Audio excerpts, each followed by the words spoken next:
And welcome back. As we continue our discussion around light, we are now going to focus on the electromagnetic spectrum itself. So what exactly is the electromagnetic spectrum? What does it entail? What does it comprise of? Well, objects in our universe send out an enormous range of electromagnetic radiation. And remember, when we're talking about radiation, we're not talking about the everyday usage of radiation. Instead, scientists are going to call this range of the electromagnetic spectrum really kind of more something that you can think of being as divided into different kind of categories. So as we start looking at the spectrum, you can see in this diagram here that there's a bunch of kind of different things that comprise electromagnetic radiation. So these bands are the bands that we have kind of discovered and analyzed and stuff like that, and it really kind of shows how well Earth's atmosphere will also, transmit them. So of course we have gamma rays over here on the all the way at the shorter end, and we have much longer radio waves over this way. And you can see as we start talking about the different layers of the atmosphere, how they might have an impact on it. So for example, these shorter waves tend not to make it through the atmosphere as well as, for example, like visible or even radio waves. High frequency waves from space, that's our shorter waves, do not make it to the surface, and therefore if we want to actually observe some of these things, such as gamma rays or X-rays, notice we have to have satellites in place in order to actually have those observations. Now, some infrared waves and microwaves are also absorbed by water, and so these ones are also kind of best observed from altitudes. Now, low-frequency radio waves can be blocked by the Earth's ionosphere. So these longer waves that are all the way out here, you notice that they don't really quite make it through. So let's take a closer look at the types of electromagnetic radiation that we can examine. So electromagnetic radiation with the shortest wavelength. So on that diagram is the one that's all the way to the left. These are waves that are no longer than 0.01 nanometer. These are categorized as gamma rays. Now, because gamma rays carry a lot of energy, they can be dangerous for living tissues. Gamma radiation is generated deep in the interior of stars, as well by some of the most violent phenomena in the universe, as we will observe later on in this course. Now, gamma rays that come to Earth are typically absorbed by our atmosphere before they reach the ground, and therefore, because they're absorbed, if we want to study them, again, we need instruments in space. Now, electromagnetic radiation with wavelengths between 0.1 nanometers and 20 nanometers is what we will refer to as X-rays. Now, these, of course, are more energetic than visible light, and X-rays can penetrate soft tissue, but they don't have the capability of penetrating bone. And because they can't penetrate bone, this is what allows us to make images of the shadows of bones inside of us. So if you're to the doctor, and for example, you have to get an X-ray done, the X-rays can pass through the soft tissue of your skin and muscle and stuff like that, but your bones are much more dense, so that's why we can get that shadow image. And while X-rays can penetrate a short length of human flesh, they are stopped by the larger number of atoms in Earth's atmospheres with which they interact.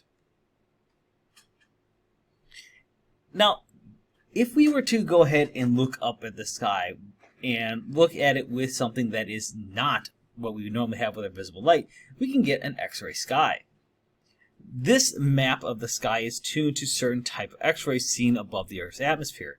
In fact, the map tilts the sky so the disk of our Milky Way is actually running across the center. So right here, this kind of heavy dark band is actually more the center of our galaxy. Each color, the reds, yellows, and blues, shows X-rays at different frequencies or different energies. Red outlines the glow from a hot local bubble gas all around us, blown in by one or more exploding stars in our constant vicinity. Yellow and blue show a much more distant source of X-rays, such as remnants of other exploded stars or the active center of our galaxy. So again, we're looking right kind of here, more of that center mass. Now, the types of electromagnetic radiation are not simply just limited to gamma and X-rays. We, of course, have radiation that is between X-rays and also visible light that we refer to as ultraviolet, which means it's higher energy than the violet light on the visible spectrum. Outside the world of science, ultraviolet light is sometimes referred to as black light because our eyes can't see it. And ultraviolet radiation is mostly blocked by the ozone layer of Earth's atmosphere, but a small fraction of ultraviolet rays from our sun can penetrate through the Earth's atmosphere, causing things such as sunburn or, in case of extreme overexposure, skin cancer. Now, electromagnetic radiation with wavelengths between roughly 400 and 700 nanometers is called visible light because these are the ways that human vision can perceive. This is also the band of electromagnetic spectrum that is most easily visible when it actually reaches our surface. Because remember, a lot of the other spectrum is kind of blocked out by the atmosphere. Now, visible light penetrates Earth's atmosphere pretty effectively, except when it is temporarily blocked by things such as clouds. Now, if we keep going to the shorter wavelengths, the next thing we encounter is infrared radiation. Between visible light and radio waves are the wavelengths of infrared or heat radiation. So a lot of times, when something is giving off heat, it's also giving off this infrared. Astronomer William Herschel first discovered infrared in the 1800s while trying to measure the temperatures of different colors of sunlight spread out in a spectrum. He actually noticed that when he accidentally positioned his thermometer beyond the reddest color, it still registered some heating due to the invisible energy coming from the sun. Now, infrared waves are absorbed by water and carbon dioxide molecules, which are more concentrated low in Earth's atmosphere. So again, this is part of the reason why when we look at infrared, we have to be higher up in the atmosphere if we want to actually observe it. Now, if we keep going, we have microwaves and radio waves. After the infrared spectrum caused the microwave used in shortwave communication and, of course, microwave ovens. The wavelengths vary from 1 millimeter to 1 meter and absorbed by water vapor, which makes them actually very effective in doing things such as heating foods. All electromagnetic waves longer than radio waves or microwaves are called radio waves. Then this is a very, very broad category that we generally divide into several subsections. Some of these are like radar waves, which are used by radar guns and traffic officers to determine vehicle speeds, AM and FM radio waves, and much, much more. Now, the wavelengths of these different categories range from anywhere from over a meter to hundreds of meters in length, and other radio radiation can have wavelengths as long as several kilometers. Now, the thing to keep in mind here is, with all these different things, is that light is a spectrum. With such a wide range of wavelengths, not all radio waves, for example, interact with the Earth's atmosphere in the same way. And we're looking at just radio waves right now. Although visible light is what most people associate with astronomy, the light that is in our eyes can only see a tiny fraction of the broad range of waves generated in the universe. Therefore, if we start thinking about it, it's very important for anyone who's studying astronomy to avoid using only information that we can see with our eyes while ignoring information that we gathered by instruments that's much more sensitive to the other bands of the electromagnetic spectrum. And so that's going to really kind of drive this question of looking at radiation and its relationship with temperature. What determines the type of electromagnetic radiation emitted by the sun, the stars, or other astronomical objects is really their temperature. At the microscopic level, everything in nature is always in motion. A solid is composed of molecules and atoms in continuous motion or vibration, and they move back and forth in place. They're not bouncing around because their movement is much too small for our eyes to kind of make out. Now, gas consists of atoms or molecules that are flying about freely at high speed, continually bumping into one another and bombarding off the surrounding matter. It has much more energy. Now, the hotter a solid or gas becomes, the more rapid the motion of its molecules or atoms. Now, the temperature of something is therefore a measure of the average motion energy of the particles that kind of make it up. And so we can actually use this to actually create some radiation laws. So to understand the relationship between a temperature and electromagnetic radiation, we imagine the idealized object known as a black body. Such an object does not reflect or scatter any radiation, but instead absorbs all the electromagnetic radiation that falls onto it. The energy is absorbed and causes the atoms and molecules in it to vibrate or move at increasing speeds. And as that black body gets hotter and hotter, this object will radiate electromagnetic rays until absorption and radiation are in balance. Now, the radiation from a black body has several characteristics. First, of course, the power emitted at each wavelength by objects of different temperatures. And in science, when we talk about power, we're not referring to the physical strength or anything like that. Instead, we're talking about the amount of energy coming off per second, which we typically measure in watts. So if we start looking at some of the radiation laws, if we look at this graph here, and we have some arbitrary units here, and it's showing how many photons are given off at each wavelength for objects at 4 different temperatures. So we have 5500 Kelvin, 4400 Kelvin, 3400 Kelvin, and 2500 Kelvin. Now you can see that the wavelengths corresponding to the visible bands are showed by these color bands. So for example, you can see here's the 5500, this is the 44, 34, etc. Now note that with the hotter temperatures, so as these temperatures are hotter, more energy is emitted at all wavelengths. So it's not simply just the visible. We can obviously see the visible is right here, but we have more energy available. The higher the temperature, the shorter the wavelength at which the peak energy is radiated, which is known as Wien's law. So you can see that the peaks don't all line up at the same point. With the visible light, the peak here is for the 5500. It's right here in the middle. But of course, we can see we shift more towards the red as we start getting cooler.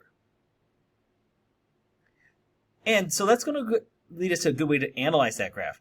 As we know, the curves show that a black body object emits radiations at all wavelengths.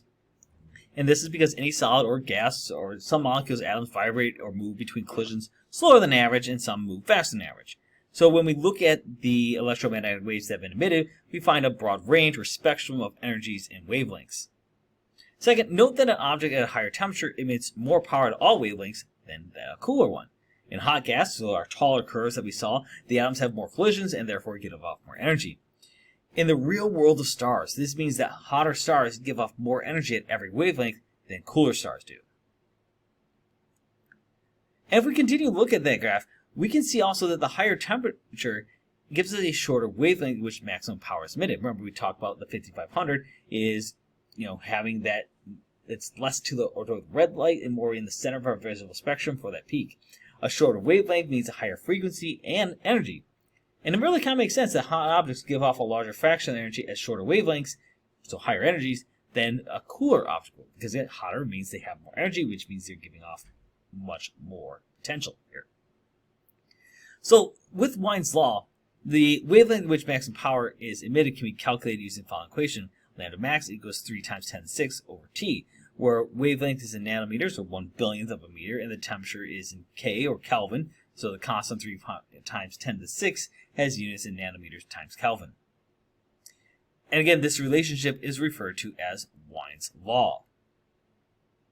Now for our sun, the wavelength at the maximum energy is emitted at 520 nanometers, which is pretty near the middle of that portion of the electromagnetic spectrum, which we call visible light. Now another law that we should be familiar with is Stefan-Boltzmann law. We can also describe our observations that hotter objects radiate more power at all wavelengths in a mathematical form. Now we usually measure power from a large object like a star in an energy flux, the power emitted per square meter. It turns out that the energy flux from a black body at temperature T is proportional to the fourth power of its absolute temperature.